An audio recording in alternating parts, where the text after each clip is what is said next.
सफ़ीना की खाला के बेटे राशिद ने उसे बहुत ही रोमांटिक फ़िल्म दिखाई थी जो कि उसको बहुत पसंद आई थी। और सबसे कॉर्नर वाली सीट पर दोनों बैठे थे और एक दूसरे के हाथों में हाथ डालकर फ़िल्म का आनंद ले रहे थे। रोमांटिक सीन पर दोनों के दिल में आग सी लग रही थी। अचानक ही राशिद उसके गाल पर हाथ फेरने लगा, जो कि सफ़ीना को बुरा नहीं लगा। वह भी उसके हाथों को सहला रही थी। धीरे धीरे वह उसके होठों को छूने लगा। सफ़ीना भी मुस्कुरा रही थी। धीरे से उसके गर्दन को अपनी बाहों में लेकर रोमांटिक सीन पर उसे पकड़कर चूमने लगता। सफ़ीना का दिल भी बहुत तेज़ धड़क रहा था। वह चाह कर भी उसको दूर नहीं कर सकी थी और उसे अपने होठों से हटाया भी नहीं। वो काफ़ी देर तक उसके होठों को अपने होठों से मसलता रहा। उसके बाद वह उससे दूर हुआ।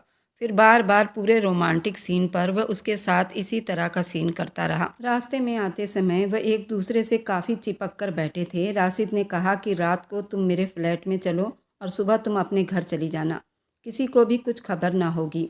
सफ़ीना भी मान गई थी और राशिद के फ्लैट में चली गई थी। पर वहाँ राशिद का दोस्त भी रहता था। उस रात वह अपने दोस्त के साथ मिलकर सफ़ीना के साथ कितनी बार, सफ़ीना का दिल न जाने उसके अपनों ने कितनी बार तोड़ा था। अब जोड़ जोड़ कर वह थक गई थी। पहले उसके मौसी के लड़के अरमान ने उसके दिल के साथ इतना खेला कि वह उसके इश्क में इस तरह खो गई थी कि सफ़ीना ने एक दिन अपना खूबसूरत कंवारापन अरमान के नाम लिख दिया था। उस दिन वह अपने जिस्म को सारे पर्दों से आज़ाद करती उसे सब कुछ सौंप चुकी थी। इसी वजह से अब वह दिल को छोड़कर दिमाग से मोहब्बत करती थी। अब सफ़ीना की उम्र 40 साल हो गई थी, लेकिन उसकी माँ उसे कहती तुम शादी कर लो, तो वह शादी के नाम से ही चिढ़ जाती थी। यहीं पर रहकर जॉब कर रही थी, जबकि उसने अपने सभी भाई बहन की शादी कर दिए थे। उससे छोटी 2 बहनों की भी शादी हो गई थी, उनके बच्चे भी हो चुके थे। लेकिन सफ़ीना अपने पति और प्रेमी से धोखा खाने के बाद वह शादी के नाम से ही बहुत दूर भागती थी। सफ़ीना की मोहब्बत कोई मोहब्बत नहीं थी। सफ़ीना को मोहब्बत के बदले मोहब्बत चाहिए थी। मोहब्बत का सही अर्थ खोना ही होता है, लेकिन सफ़ीना के लिए उसकी मोहब्बत सिर्फ पाना था, खोना नहीं। उसका कहना था कि उसका पति घर जमाई बन जाए, लेकिन उसके पति ने मना किया तो उसने अरमान से डिवोर्स ले ली थी। दूसरी बार मोहब्बत हुई थी, वह बदले की आग में की गई थी। ये मोहब्बत नहीं, मोहब्बत का सौदा था और इसी शर्त ने उसे इस उम्र में पहुंचा दिया था। लेकिन उसने शादी नहीं की। लेकिन अब 40 की उम्र में आकर उसे फिर से मोहब्बत हुई। ये मोहब्बत शादी तक पहुंच गई और आखिरकार उसने ये शादी कर ली। पर अब इस शादी की क्या ज़रूरत थी? जब आधी ज़िंदगी उसने बिना शादी के बिता दी, तो अभी शादी क्यों करनी थी? इस उम्र में शादी करने का अर्थ यही था कि अब वह थक चुकी थी जॉब करके, और उसकी कोई सरकारी जॉब नहीं थी कि उसे पेंशन मिलता। शायद इसलिए उसे इस उम्र में एक ऐसे सहारे की ज़रूरत पड़ी जो उसकी इच्छाओं को पूरा करे और उसके परिवार को भी देखे। शायद इसलिए सफ़ीना ने 40 साल की उम्र में आकर शादी की। इस उम्र में आकर मोहब्बत तो नहीं, लेकिन सहारे की ज़रूरत पड़ सकती है। सफ़ीना की मोहब्बत हमेशा एक कीमत मांगती थी। उसने अपने पति और मंगेतर को इसलिए छोड़ा था, पर अब जब 40 के उम्र में उसके हिसाब से उसकी मोहब्बत की कीमत मिल चुकी है, इसलिए उसने अब 40 के बाद आकर शादी की। आखिर सफ़ीना 40 साल तक बिना शादी के क्यों रही? क्या इसमें सफ़ीना की गलती थी, या फिर सफ़ीना के माँ बाप की, या फिर उसके मंगेतर या पति की? और शायद बहुत से लोग सफ़ीना की तरह ही सोच रखते हैं। तो आप लोग पूरी कहानी का आनंद लें। बहुत दिलचस्प रहने वाली है ये कहानी। आज सफ़ीना को पूरी दुनिया ही रंगीन लग रही थी। अरमान ने सिर्फ 15 दिनों में सफ़ीना के दिल को जीत लिया था। दोनों परिवारों के सहमति से उसका दिल अरमान के लिए 100 की स्पीड में धड़कने लगा था और उस दिन वह सब कुछ भूलकर उसे अपना जिस्म सौंप चुकी थी। उसे तो लग रहा था यही मेरी असली मोहब्बत है, लेकिन उसे क्या पता था उसके साथ क्या होने वाला है। इस कहानी में सफ़ीना की गलती 1% भी नहीं है। जो भी गलती है मुझे तो सफ़ीना के माँ बाप की नज़र आती है। मोहब्बत तो सिर्फ एक से होती है और बिना किसी लालच के और बिना किसी शिकायत के। सफ़ीना ने अरमान के साथ अपनी सारी हदें पार कर दी थी। फिर कुछ दिन के गैप में उन दोनों के बीच ऐसा दरार पड़ा। फिर सफ़ीना अरमान को एकदम से भूल गई थी और अरमान से अपना बदला लेने के चक्कर में उसके ज़िंदगी में एक और इंसान आया जो उसके दिल से और उसके जिस्म से खेलकर उसे 2 कौड़ी का करके रख दिया था। इस बार अरमान की जगह राशिद था और ये उसके बड़ी मौसी का लड़का था और ये भी सिर्फ सफ़ीना को इस्तेमाल कर रहा था। लेकिन सफ़ीना सिर्फ अपने बदले की आग में राशिद को सब कुछ सौंप चुकी थी। सफीना को लग रहा था कि वह अरमान से बदला ले लेगी, लेकिन वह ऐसे दलदल में फंसी कि वहां से निकलना बड़ा मुश्किल हो गया था। राशिद के प्यार में भी उसने अपने आप को राशिद को सौंप दिया था और राशिद ने भी मौके का फ़ायदा उठाकर अपने जिस्म की भूख सफीना से कितनी बार मिटाई थी। लेकिन सफीना को लग रहा था कि ये उसका आखिरी प्यार है, लेकिन सफीना तो पूरी तरह इस्तेमाल की जा रही थी। उसे इसका अंदाज़ा ही नहीं था। राशिद को उसके ज़िंदगी में लाने वाली उसके अपने माँ बाप थे। वह माँ बाप के सहारे ही उसने 2 बार इतनी बड़ी गलती कर दी थी, जिसकी भरपाई उसे पूरा जीवन करना था। आखिर क्या थी सफीना की आप बीती कहानी? चलिए इस कहानी को अब बड़ी विस्तार से सुनते हैं और अंत में ज़रूर बताना आखिर गलती किसकी थी। सफीना एक गरीब परिवार से थी। वे 4 बहनें थीं। उसके पापा एक्सपोर्ट फैक्ट्री में कटिंग मास्टर थे, पर वे बहुत ही आलसी और कामचोर आदमी थे। लेकिन वे एक पढ़े लिखे इंसान भी थे और इतना अच्छा हुनर जानते हुए भी उसके बावजूद भी वो मेहनत करने में बहुत ही पीछे रहते थे। किसी भी एक्सपोर्ट फैक्ट्री में कटिंग करते तो वहाँ ज़्यादा दिन तक ना टिक पाते थे। उनकी आलस और कामचोरी की वजह से उनका काम हमेशा छूट जाया करता था, जिसकी वजह से उनके घर में हमेशा आर्थिक समस्याएं आती रहती थी। लेकिन वे अपनी बेटियों को पढ़ा रहे थे। सफीना दूसरे नंबर की लड़की थी। सफीना बहुत ही खूबसूरत थी। सफीना की बड़ी बहन की शादी होने के बाद सफीना का नंबर था। सफीना पढ़ाई में भी बहुत तेज़ थी। सफीना की 3 मौसी थी, रमजानो, शाहिदा, रजिया। शाहिदा और रजिया के पास तो अच्छा खासा पैसा था। सफीना के दोनों मौसी के पास लड़के भी थे, सफीना के उम्र के ही थे। वह भी पढ़ाई कर रहे थे और खूबसूरत थे। सफीना के दूसरे नंबर की रजिया सफीना को अपने बेटे की बहू बनाना चाहती थी। रजिया के पास 3 बच्चे थे, 2 बेटे और 1 बेटी। बेटी से बेटे दोनों छोटे थे। एक का नाम अरमान था, दूसरे का नाम शोहेल था। रजिया बहुत पैसे वाली थी। सफीना के तीसरे नंबर वाली मौसी शाहिदा के पास भी 4 बेटे थे और 2 बेटियां थीं। लेकिन सफीना की किस्मत इतनी अच्छी नहीं थी। रजिया मौसी का लड़का सफीना को पसंद करता था और सफीना भी उस लड़के को चाहती थी। इन दोनों की मुलाकात करवाई गई थी। सफीना उसके प्यार में हद से ज़्यादा बढ़ गई थी। ये दोनों आपस में चोरी चोरी कई बार मिल चुके थे। सफीना की माँ और सफीना की मौसी ने सफीना का रिश्ता पक्का कर दिया था, जिसकी वजह से अरमान और सफीना एक दूसरे से मिलने लगे थे। अरमान एक बार सफीना के यहाँ गर्मियों की छुट्टी में आ गया था। सफीना तो जैसे खुशी के मारे पागल हुई थी। उसका मनपसंद लड़का अब उसके सामने था। उसको खाना बनाते देखता था, उसके हाथों से खाना खाता था। सफीना अरमान को अपना कॉलेज दिखाने के लिए ले गई थी। रास्ते में ही ये दोनों डेट मारने के लिए किसी पार्क में चले गए थे। वहां जाने के बाद इन लोगों ने पहली बार एक दूसरे से अपने दिल की बात की थी। अरमान ने सफीना से लिप किस मांगा था, जो सफीना ने शर्माते शर्माते उसे दे दिया था। वे दोनों पहली बार एक दूसरे के होठों को मुंह में लेकर चूस रहे थे और ये किस काफ़ी लंबा चलता रहा और उसी बीच ये दोनों अपने अपने प्यार का इजहार भी कर चुके थे। वैसे तो इन दोनों के बीच 1-2 बार आमना सामना हुआ था, लेकिन अपने दिल की बात न कर पाए थे। क्योंकि सभी रिश्तेदार एक साथ रहते थे, तो ये दोनों कभी अपने दिल की बात एक दूसरे से ना कर पाए थे।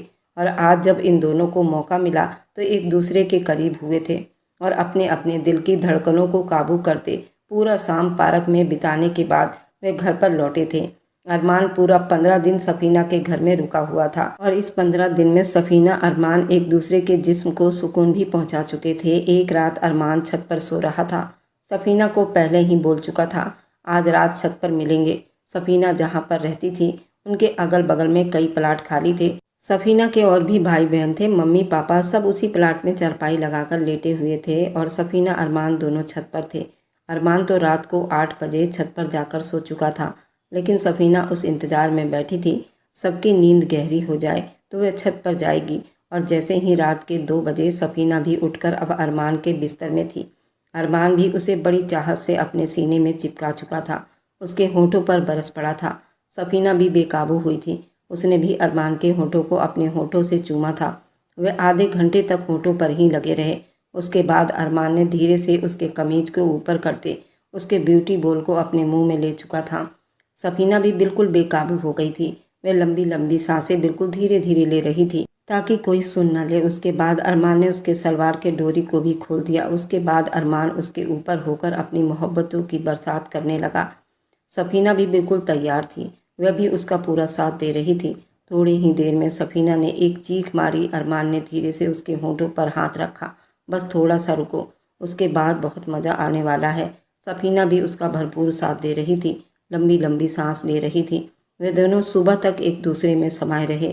सफीना ने अपने पूरे कपड़े खराब कर लिए थे, उसको ब्लीडिंग हुई थी। अरमान ने कहा, पहली बार ऐसा ही होता है। अरमान ने कहा, समझो आज हमारी सुहाग रात थी, आज हम दोनों ने बहुत ही इंजॉय किया है। ये तुम्हारी यादगार रात होगी, ताकि तुम मुझे कभी ना भूल पाओ। सफीना को तो पक्का भरोसा था कि मेरी और अरमान की शादी हो जाएगी, तो हम चाहे सुहाग रात बाद में मनाएं या अभी, इससे क्या फ़र्क पड़ता है। पति तो मेरा अरमान ही होगा, ये उन दोनों की सोच थी। लेकिन सफीना की किस्मत तो बहुत ख़राब थी। उसे नहीं मालूम था आगे उसके साथ क्या होने वाला है। ये उसकी पहली मोहब्बत थी। वह अपनी मोहब्बत में अब हद से ज़्यादा आगे बढ़ चुकी थी। अरमान ने सफीना के साथ 3-4 बार ऐसा किया था और ये दोनों की ही रजामंदी थी। अरमान तो 15 दिन के बाद अपने शहर लौट चुका था। अरमान हैदराबाद में रहता था, सफीना लखनऊ शहर में रहती थी। वह तो अब जा चुका था, लेकिन इन दोनों की आपस में एसटीडी कॉल हो जाती थी। ये एक दूसरे से फ़ोन पर बात कर लिया करते थे, लेकिन ये कभी कभार ही हो पाता था। ये 1995 की बातें हैं, जब इतना फ़ोन का प्रचलन नहीं था। दूसरे शहर में लोग एसटीडी कॉल से ही बात किया करते थे। वह भी काफ़ी महंगा पड़ता था, जो सफीना तो कभी नहीं कर पाती थी। लेकिन रजिया मौसी जब फ़ोन करती तो उसकी बात अरमान से हो जाती थी। इतना दूर रहने के बाद भी ये एक दूसरे को दिल दे बैठे थे। इनकी आपस में सगाई हो चुकी थी। सफीना की मौसी ने शादी को 5 साल के लिए टाल दिया था। इधर सफीना के माँ बाप के पास भी अभी पैसे नहीं थे कि वे लोग सफीना की शादी करते। इसी तरह करते करते 4 साल बीत चुके थे। सफीना की होने वाली एक ही नंद नगमा थी और उसकी सगाई भी हो चुकी थी। सफीना के माँ बाप चाहते थे उसकी नंद के साथ अरमान और सफीना की भी शादी कर दी जाए, लेकिन अरमान के माँ बाप का कहना था कि वे अभी अपने बेटे की शादी नहीं कर सकती, क्योंकि नगमा उनकी इकलौती बेटी है, तो वह उसकी शादी बड़ी धूमधाम से करना चाहती हैं। वह अभी अपनी बेटी की शादी करने की हक में नहीं थी। उनका कहना था कि वह पहले अपनी बेटी की शादी करेंगी, उसके बाद बेटे के बारे में सोचेंगी। इसी वजह से अब दोनों बहनों में मनमुटाव हो गया था और अब तो अरमान से बिल्कुल भी बात नहीं हो पाती थी, क्योंकि सफीना की मौसी अब कभी फ़ोन नहीं करती थी और ना ही अरमान से उसकी बात हो पाती थी। इधर सफीना तो दिल ही दिल में अरमान की चाहत को सजाए बैठी थी। इधर सफीना के शाहिदा मौसी के बड़े लड़के से राशिद, सफीना की होने वाली नंद की सगाई हुई थी। सफीना की एक ही नंद थी। सफीना का होने वाला पति 2 भाई थे। छोटी फैमिली थी, लेकिन सफीना का कहना था अरमान यहाँ लखनऊ में आकर सफीना के माँ बाप के साथ रहे, क्योंकि सफीना सिर्फ 4 बहनें थी, उसका कोई भाई नहीं था। बड़ी बहन की भी शादी हो चुकी थी, तो सफीना के ऊपर उसके घर की पूरी जिम्मेदारी थी। ये सफीना का पर्सनल कहना था कि अरमान शादी के बाद यहाँ पर आकर रहे, ताकि सफीना अपने माँ बाप का ख्याल भी रख सके। लेकिन अरमान ऐसा नहीं सोचता था। उसे तो हैदराबाद ही अच्छा लगता था, वह यहाँ लखनऊ नहीं आना चाहता था। अब इस बात को लेकर उनके सबके अंदर दूरियां पैदा हो रही थी। ये बात धीरे धीरे बिल्कुल बदलती चली गई थी। सफीना इधर ग्रेजुएशन कर रही थी। वह इतनी कमज़ोर लड़की नहीं थी, वह बहुत हिम्मत वाली लड़की थी। वह अपने प्यार और मोहब्बत के चक्कर में कमज़ोर नहीं पड़ना चाहती थी। उसका कहना था कि आज अगर मैं झुक गई तो अरमान हमेशा मुझे झुकाएगा। इसी वजह से अब उन दोनों के अंदर बहुत दूरियां आ गई थी और वह एक दूसरे को भूलने लगे थे। इसमें वह कामयाब हो चुके थे। सफीना अब 3rd ईयर में आ चुकी थी। उसका अब लास्ट साल चल रहा था। उस बीच सफीना के होने वाले नंद का मंगेतर राशिद उनके घर आया। वह भी उसके मौसी का ही लड़का था। शाहिदा मौसी का सबसे बड़ा वाला लड़का था। राशिद 4 भाई थे। इसने अपनी नौकरी के लिए फार्म भरा हुआ था और उसी का पेपर देने के लिए वह लखनऊ आया था। ये बिहार के गया जिला में रहा करते थे। अभी उसके लखनऊ में ही सारे पेपर और इंटरव्यू होने थे, जिसकी वजह से वह तैयारी कर रहा था। सफीना भी अपने 3rd ईयर के एग्ज़ाम में लगी हुई थी। अरमान का पूरा परिवार थोड़ा घमंडी था और ये बात सभी जानते थे। राशिद अपने नौकरी के लिए तैयारी कर रहा था। लखनऊ में सफीना से उसकी काफ़ी अच्छी दोस्ती हो गई थी। उसके पेपर में उसने बहुत हेल्प की थी और उसको पढ़ा रहा था। उसी बीच सफीना की नानी भी उनके घर आई हुई थी। सफीना की नानी ने जब देखा राशिद और सफीना के बीच काफ़ी अच्छी दोस्ती है और ये पढ़ने में भी बहुत तेज़ हैं, और सफीना की नानी सफीना की माँ को बहुत चाहती थी, क्योंकि सफीना की माँ थोड़ा परेशान रहा करती थी, क्योंकि उनके पति भी कामचोर थे और घर में हमेशा आर्थिक समस्याएं रहती थी। ऊपर से अल्लाह ने 4 बेटियां और दे दी थी, जिसकी वजह से सफ़ीना की नानी उसकी माँ को बहुत चाहती थी। जब उन्होंने सफ़ीना और राशिद को देखा तो कहा कि इन दोनों की जोड़ी बहुत अच्छी जमेगी। तू कह तो मैं शाहिदा से बात करती हूँ। उसके 4 बेटे हैं, एक बेटा यहाँ तेरे पास आकर रहेगा तो उनको कोई फ़र्क नहीं पड़ेगा और तेरी मदद भी हो जाएगी। और रजिया के तो 2 ही बेटे हैं, तो वह कभी नहीं चाहेगी कि मेरा बेटा कहीं दूर जाए। और रही बात उसकी लड़की की, तो उसका तो कहीं भी रिश्ता हो सकता है।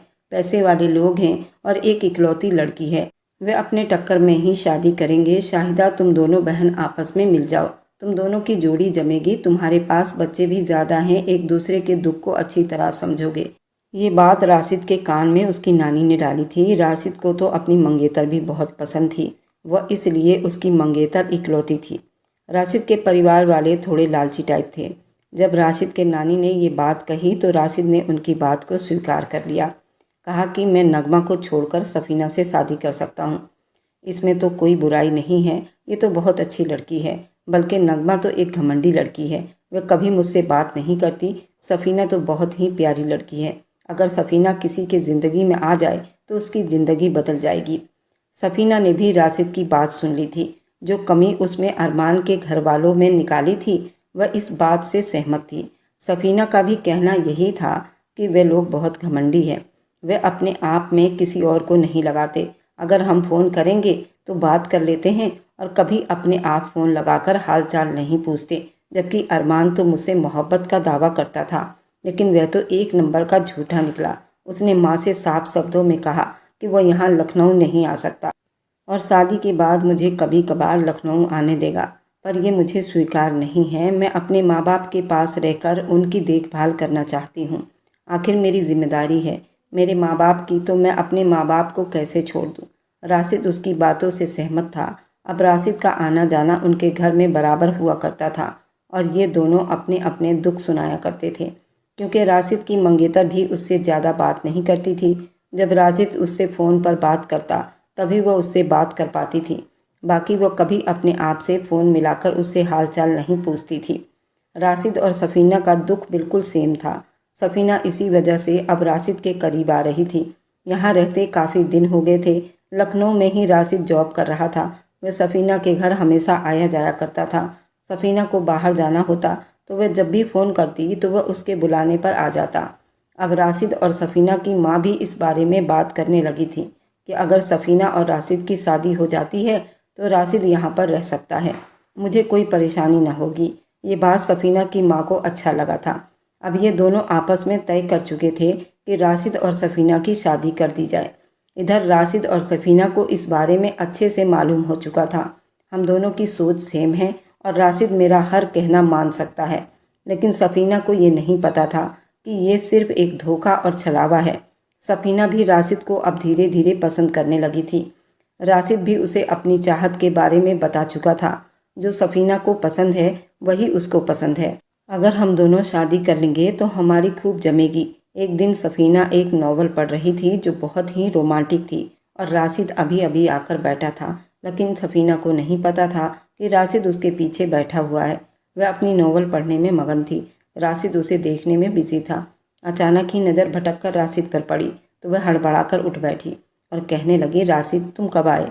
उसने कहा, मैं तुम्हें डिस्टर्ब नहीं करना चाहता था, क्योंकि जो कहानी तुम पढ़ रही हो मैं पढ़ चुका हूँ और ये बहुत ही रोमांटिक स्टोरी है। क्या तुम्हें ये वाली कहानी पसंद आई? वह मुस्कुराने लगी और कहने लगी, वाकई ये बहुत ही रोमांटिक है। राशिद कहने लगा, जब इस कहानी की लड़की आपे से बाहर हो जाती है तो सामने वाले का छक्का छुड़ा देती है। राशिद की बात पर सफ़ीना बहुत ज़्यादा शर्माई थी, उसके गाल बिल्कुल लाल पड़ गए थे। राशिद ने कहा, सफ़ीना क्या मैं तुम्हें पसंद हूँ? सफ़ीना ने कहा, तुम तो बहुत ही हैंडसम हो, तुम्हें तो कोई लड़की मना कर ही नहीं सकती। तो राशिद कहने लगा, इसका मतलब कि तुम मुझे पसंद करती हो? सफ़ीना ने हाँ में सिर हिला दिया। वह मुस्कुराने लगी। राशिद ने कहा कि परसों तुम्हारा फाइनल एग्ज़ाम ख़त्म है और मेरे इंटरव्यू भी ख़त्म हो चुके हैं, तो क्यों ना हम एक मूवी देख लें अपने अपने पेपर ख़त्म होने की खुशी में। देखो, मेरे दोस्त ने मेरे लिए टिकट खरीदा है, उसको इमरजेंसी में गाँव जाना पड़ा। वह अपनी गर्लफ्रेंड को लेकर फिल्म देखने वाला था, तो क्यों ना उसकी टिकट पर मैं तुम्हें लेकर चलता हूँ। क्या तुमने कभी हॉल में फ़िल्म देखा है? सफ़ीना ने कहा, नहीं, मैंने कभी हॉल में फ़िल्म नहीं देखा। मेरे पास इतने पैसे नहीं होते कि मैं फ़िल्म देखूं। जब मैं जॉब करने लगूंगी तो शायद ज़रूर देखूंगी। राशिद ने कहा, चलो मैं तुम्हें दिखाता हूँ, तुम्हारी इच्छा पूरी कर दूंगा। और हाँ, घर में किसी को ना बताना, हम बहाने से फ़िल्म देखने चलेंगे। सफ़ीना भी मान गई थी। उसे भी मूवी देखने का बहुत शौक था और सिनेमा हॉल में तो वह कभी गई ही नहीं थी, और राशिद के साथ तो उसे और भी मज़ा आने वाला था। टिकट रात की थी। सफ़ीना ने अपनी माँ से बहाना बनाया कि उसे अपनी सहेली की शादी में जाना है और उसकी सहेली ने उसको मेहंदी लगाने के लिए आमंत्रित किया है। सफ़ीना बहुत ही अच्छा मेहंदी लगाया करती थी, तो उसकी माँ ने कहा, ठीक है चली जाओ, शादी में मेहंदी लगाने जा रही हो तो फ्री में मत लगाना, शगुन के नाम पर पैसे ज़रूर ले लेना। सफ़ीना ने कहा, उसने खुद ही कहा है कि मैं अपने शादी में मेहंदी लगवाऊंगी तो तुम्हें अपनी माँ से पैसे दिलवा दूंगी, लेकिन तुम्हें ज़रूर आना होगा और एक रात यहीं पर रुकना पड़ेगा। उसकी माँ भी मान गई थी और उसे आसानी से भेज दिया था। इधर राशिद भी बिल्कुल तैयार बैठा था। वे दोनों रात की मूवी देखने वाले थे, लेकिन सफ़ीना को ये नहीं पता था कौन सी मूवी है। राशिद ने बहुत ही रोमांटिक फिल्म उसे दिखाई थी जो कि उसको बहुत पसंद आई थी, और सबसे कॉर्नर वाली सीट पर बैठे हुए थे और एक दूसरे के हाथों में हाथ डालकर फिल्म का आनंद ले रहे थे। रोमांटिक सीन पर उन दोनों के दिल में आग सी लग रही थी। अचानक ही राशिद उसके गाल पर हाथ फेरने लगा, जो कि सफ़ीना को बुरा नहीं लगा। वह भी उसके हाथों को सहला रही थी। धीरे धीरे वह उसके होठों को छूने लगा। सफ़ीना भी मुस्कुरा रही थी। धीरे से उसके गर्दन को अपनी बाहों में लेकर रोमांटिक सीन पर उसे पकड़कर चूमने लगा। सफ़ीना का दिल भी बहुत तेज़ धड़क रहा था। वह चाह कर भी उसको दूर नहीं कर सकी थी। उसे अपने होठों से हटाया भी नहीं। वह काफ़ी देर तक उसके होठों को अपने होठों से मसलता रहा। उसके बाद वह उससे दूर हुआ था। फिर बार बार पूरे रोमांटिक सीन पर वह उसके साथ इसी तरह का सीन करता रहा। रास्ते में आते समय वह एक दूसरे को काफ़ी चिपक कर बैठे थे। राशिद ने कहा कि रात को तुम मेरे फ्लैट में चलो और सुबह तुम अपने घर चली जाना, किसी को कुछ खबर भी नहीं होगी। सफ़ीना भी मान गई थी और राशिद के फ्लैट में चली गई थी। वहाँ पर राशिद का दोस्त भी रहता था। उस रात वह अपने बेड पर सफ़ीना को छोड़कर अपने दोस्त के साथ बालकनी में सोया था। सुबह सफ़ीना घर पहुँच चुकी थी। 2 दिन के बाद बकरा ईद था। सफ़ीना की माँ ने राशिद को कहा था कि तुम 2 दिन पहले ही आ जाना, ईद यहीं पर साथ में मनाएंगे। राशिद भी ईद से 2 दिन पहले सफ़ीना के घर पहुँच चुका था। इस बार सबसे छुपाकर सफ़ीना के लिए सूट लेकर आया था, जो कि सफ़ीना को बहुत पसंद आया था। सफ़ीना की माँ ने पूछा तो उसने अपने सहेली का नाम ले दिया और कहा कि उसने मुझे शादी में गिफ्ट किया है। इस तरह से राशिद के लाए हुए सूट को उसने ईद में पहना था। राशिद को बहुत पसंद आया था। ईद वाले दिन सफ़ीना की माँ को उसके कज़न भाई ने बुला लिया था। सफ़ीना के मम्मी पापा और उसकी बहनें सफ़ीना के मम्मी पापा के साथ ही चले गए थे और वे देर रात तक लौटने वाले थे। सफ़ीना की माँ ने राशिद से कहा था कि तुम यहीं पर रुकना, ईद के 2 दिन बाद जाना। राशिद को अब पूरा मौका मिल चुका था। इधर सफ़ीना भी घर में बिल्कुल अकेली थी। राशिद ने कहा, मेरे सर में बहुत दर्द हो रहा है, आज मेरे सर की मसाज कर दो। सफ़ीना ने कहा कि ठीक है, मैं कर देती हूँ। रास्ते में सफ़ीना के माँ बाप दोनों आपस में बात कर रहे थे। उन दोनों को अकेला छोड़ना बहुत ज़रूरी था, क्योंकि वे एक दूसरे को समझेंगे और एक दूसरे से मोहब्बत करने लग जाएंगे तो कोई इस शादी को काट नहीं सकेगा। यानी कि जानबूझकर सफ़ीना की माँ उन दोनों को अकेला छोड़कर चली गई थी। उसकी माँ भी यही चाहती थी कि इन दोनों की शादी हो जाए और उस घमंडी इंसान को सबक सिखाया जाए। वह अपनी दूसरी बहन रजिया को सबक सिखाना चाहती थी, क्योंकि उसी के लड़के से राशिद की मंगनी हुई थी और सफ़ीना की माँ यही चाहती थी कि ये मंगनी टूट जाए और मेरी सफ़ीना से उसकी शादी हो जाए। तभी उसे पता चलेगा दिल टूटना किसको कहते हैं। जब खुद की बेटी का रिश्ता ख़त्म होगा, जब उन्हें पता चलेगा कि दूसरों का दर्द कैसा होता है। सफ़ीना राशिद के कहने पर उसके सर की मसाज करने लगी। राशिद भी धीरे धीरे फिर से उसके होठों को चूमता रहा। वह उसके सर की मसाज कर रही थी। अचानक से राशिद कहने लगा, मेरे सीने में भी बहुत दर्द हो रहा है। सफ़ीना मुस्कुराई थी। कहने लगी, सीने में क्या हुआ? वो कहने लगा, सफ़ीना तुम यहाँ धड़क रही हो, तुम्हारे हाथ कितने मुलायम हैं। मेरा सर दर्द तो 2 मिनटों में गायब हो गया। लाओ अब मैं तुम्हारे सर की मसाज कर देता हूँ। सफ़ीना के बाल बहुत लंबे थे और बिल्कुल सिल्के थे। राशिद ने उसके जूड़े को खोला तो सारे बाल बिखर गए और उसके बालों से इतनी प्यारी खुशबू उठ रही थी। वह उसके बालों को चूमने लगा, उसमें हल्की हल्की मसाज करने लगा, जो कि सफ़ीना को बहुत ही आनंद आ रहा था। बार बार झुककर उसके गालों पर भी किस करता। वह एकदम उसके गर्दन पर आया था, अपने होठों में ले गया। सफीना ने भी उसे नहीं हटाया। वे दोनों बिल्कुल बेकाबू हुए थे। उसके होठों पर से उसके गर्दन पर और फिर गर्दन से उसके बैली बटन पर पहुंच चुका था। सफीना ने भी उसके होठों को अपने होठों से चूमा था। सफीना बहुत जोर जोर से सिसकियां ले रही थी। राशिद भी उसके कमीज को उतार कर अपने कुर्ते को उतार गया और उसके ऊपर होता उसे अपने नीचे कर लिया था और उस पर पूरा काबू पाया था। वह भी अपने आप को राशिद के हवाले कर चुकी थी। बड़ी तेज तेज आहें भर रही थी। वह भी उसको खूब सुकून पहुंचा रहा था और वह भी खूब मगन थी। इसी तरह उनको अब 2 से 3 घंटे हो गए थे। वे इसी तरह एक दूसरे के जिस्म में खोए हुए थे। वे दोनों एक साथ बाथरूम में नहाने चले गए और बाथरूम के अंदर भी उन दोनों ने खूब रोमांस किया था। सुकून पाकर वह एक दूसरे को देख रहे थे। सफीना ने कहा, राशिद, क्या मैं तुम्हें पसंद हूँ? उसने कहा, पसंद नहीं, तुम एक नशा हो। इस नशे की मुझे आदत हो गई है। अब मैं तुम्हारे बिना नहीं रह सकता। सफीना उसकी बातों को सुनकर बहुत खुश हुई थी। उसे लग रहा था शायद राशिद को उससे मोहब्बत हो गई है, लेकिन उसे नहीं मालूम था राशिद तो सिर्फ उसे इस्तेमाल कर रहा था। इस बार भी वह अब राशिद के झूठे इश्क में फंस गई थी और अपने माँ बाप के कहने में वह उसे अपना मान बैठी थी। सफीना के माँ का कहना था कि तू किसी भी तरह से राशिद को अपना बना ले ताकि हम सब का बदला पूरा हो सके। जब अरमान ने तेरे दिल से खेला है तो इसी तरह तू भी उनके दिल से खेल ले ताकि उनको भी तो पता चले कि उन लोगों ने किससे पंगा ले लिया है। सफीना को अपने पिछले महबूब की बातें याद आ गई और उसके साथ बिताए रातें याद आ गई तो तड़प उठी थी। उसने अपने मन में ही वादा कर लिया था कि अब जो भी हो वह राशिद को अपना बनाकर रहेगी। अब राशिद के साथ बिना डरे उसकी सारी इच्छाओं को पूरा कर रही थी और राशिद तो अपना टाइम पास कर रहा था क्योंकि वह किसी कीमत पर भी सफीना से शादी नहीं कर सकता था, क्योंकि वह थोड़ी लालची टाइप के इंसान थे।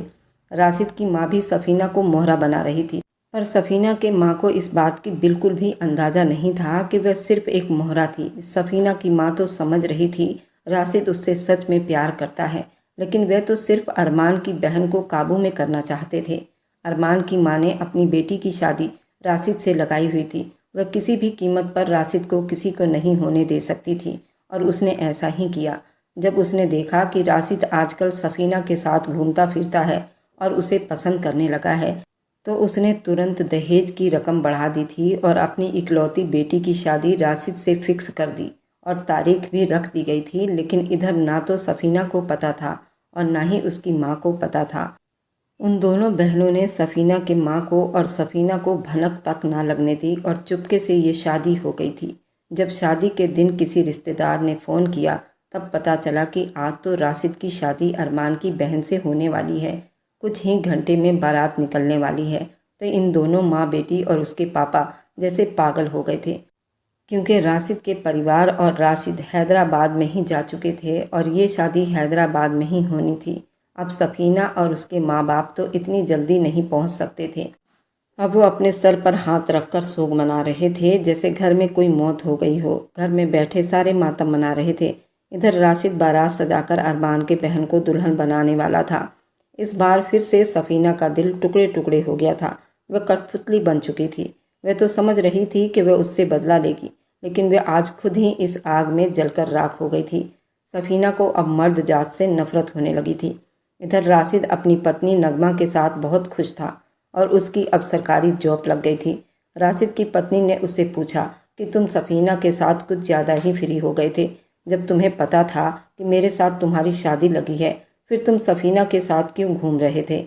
राशिद ने कहा, बस यूं ही, वह लड़की दिल की बुरी नहीं है। उसने मुझसे शादी के लिए कहा था। नगमा ने कहा कि तुम्हें पता था उसकी मंगनी मेरे भाई से हुई है, तब भी तुम उसके साथ बहुत फ्री हो रहे थे। क्या तुम्हें वो पसंद आ गई थी? उसने कहा, ऐसा कभी हो ही नहीं सकता। मुझे तो शुरू से तुम पसंद थी, तो मैं क्यों सफीना से शादी करता?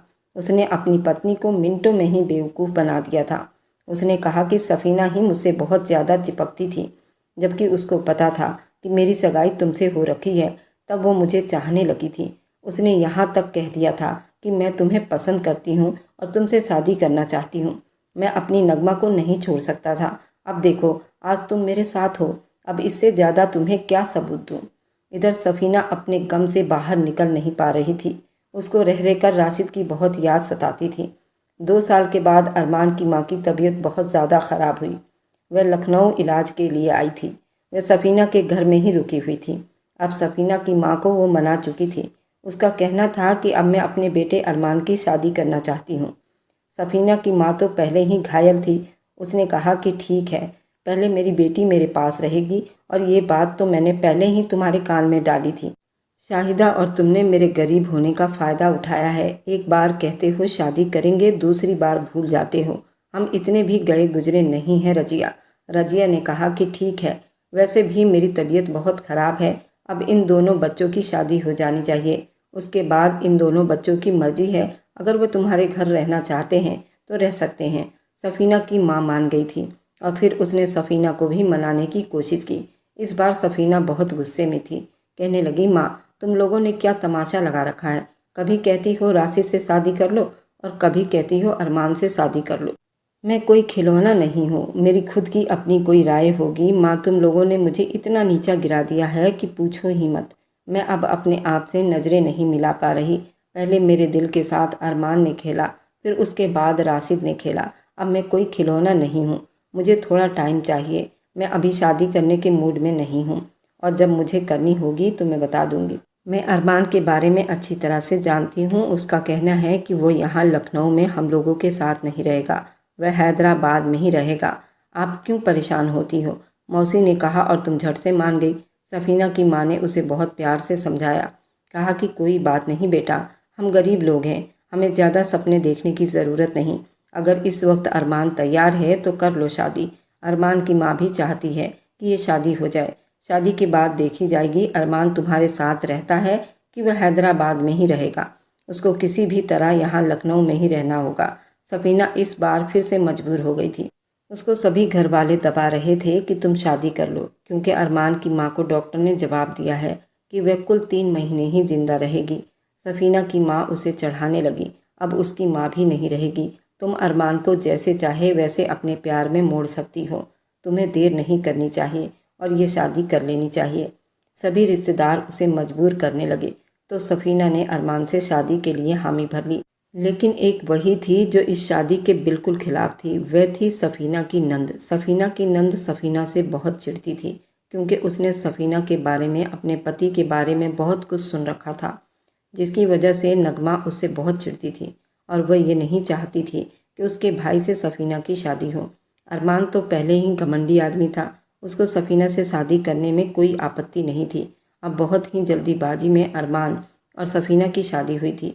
उनकी शादी में ज़्यादा तामझाम नहीं किया गया था, क्योंकि अरमान की माँ की तबीयत खराब थी। बस सिंपल से 15 आदमी की बारात थी और फिर निकाह हो गया था। 15 आदमी भी परिवार में से ही थे। अरमान अपनी पत्नी सफ़ीना को लेकर हैदराबाद चला गया था। ये दोनों 3 महीने एक साथ रहे। इन दोनों की अब आपस में तू तू मैं होने लगी थी।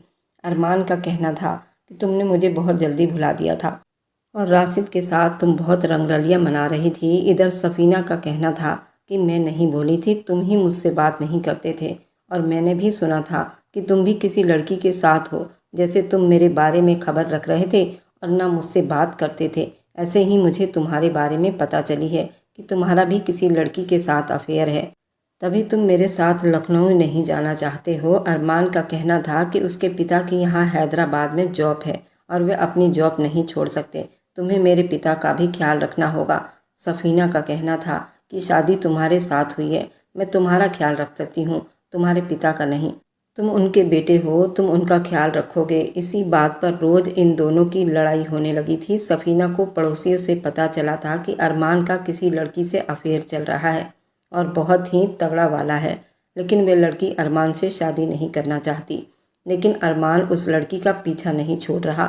सफ़ीना उसकी पूरी जानकारी लेना चाहती थी और आखिरकार उसने सब कुछ जान लिया था कि अरमान का अफेयर किसी रागनी नाम की लड़की के साथ है। उसी बीच अरमान के माँ का भी इंतकाल हो गया था। अब इन दोनों की लड़ाई ने भयंकर रूप ले लिया था।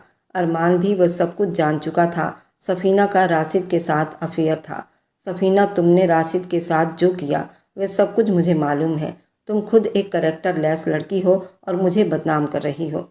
रागनी मेरी दोस्त है और कुछ नहीं। अब इन दोनों की हाथापाई होने लगी थी। सफ़ीना अब इस रिश्ते को ज़्यादा ढोना नहीं चाहती थी। वह हैदराबाद से अपने घर आ गई थी। और इन दोनों के बीच में दूरियां पैदा करने वाली उसकी नंद नगमा थी। नगमा ने कसम खाई थी कि वह सफीना का घर कभी बसने नहीं देगी। सफीना ने मेरे पति को मुझसे छीनना चाहा था, ये एक डाइन है। और नगमा अरमान और सफीना को अलग करने में कामयाब हो गई थी। सफीना अब लखनऊ आ गई थी। उसने अपने लिए जॉब ढूंढ लिया था। अब वो अरमान को भूलने लगी थी। अरमान को तो वह पहले ही भूल चुकी थी, लेकिन सबके दबाव में आकर उसने अरमान से शादी कर ली थी। ये शादी सिर्फ 6 महीने चली थी। उसके बाद ये दोनों अलग अलग हो गए थे। अरमान कभी सफीना को फ़ोन करके नहीं पूछता था तुम कैसी हो। इधर सफीना भी उसको पूरी तरह भुला चुकी थी। वह अपने दुनिया में मगन हो गई थी। वह जॉब करने लगी थी। इधर सफीना की माँ बहुत चिंता कर रही थी। वह अरमान को यहाँ लखनऊ में बुलाना चाहती थी, लेकिन उसकी बहन नगमा ये कभी होने नहीं दे सकती थी। वह अपने भाइयों पर कड़ी निगरानी रख रही थी। नगमा का कहना था कि अरमान सफीना को डिवोर्स दे दे, और नगमा के चढ़ाने पर ही उसने ऐसा ही किया था। उसने कोरियर से सफीना को तलाकनामा भेज दिया था। सफीना भी बिल्कुल गुस्से में भरी पड़ी थी। उसने भी उससे कोरियर से ही तलाकनामा स्वीकार कर उसे डिवोर्स की मांग की थी। उसके बाद 5 साल के बाद उनका असल में कोर्ट से डिवोर्स हो गया था। अरमान कभी भी यहाँ लखनऊ में आकर नहीं रह सकता था, और सफीना कभी भी हैदराबाद जाकर नहीं रह सकती थी। इसी जिद में आकर ये दोनों अलग हो गए थे। सफीना को अब शादी पर से बिल्कुल विश्वास उठ चुका था। अब वह शादी करना ही नहीं चाहती थी। सफीना अपना जॉब करने लगी। वह स्कूल में बच्चे को पढ़ाया करती थी। उसने कमाकर अपनी 2 बहनों की शादी की थी। एक बहन की तो उसने अपने दोस्त से ही शादी की थी। जब सफीना की माँ उसके पीछे फिर से पड़ी हुई थी कि तू दोबारा से शादी कर ले, लेकिन सफीना को अब शादी ही नहीं करनी थी। उसे सिंगल रहना ही पसंद था। वह किसी के दबाव में आना नहीं चाहती थी। सफीना की ज़िंदगी इसी तरह बीत रही थी। अब आप लोग बताइए, इसमें सबसे ज़्यादा गलती किसकी थी? सफीना के माँ बाप की, या फिर सफीना की, या फिर उसके नंद की, या फिर राशिद की, या फिर उसके तलाकशुदा पति की? आप लोग मुझे कमेंट में ज़रूर बताइए। मैं आप लोगों के कमेंट का इंतज़ार करती रहूँगी। अगर आज की कहानी आपको अच्छी लगी है तो आगे की और आने वाली सारी दिलचस्प रोमांटिक कहानियों के लिए मेरे चैनल को लाइक और सब्सक्राइब करते जाएं।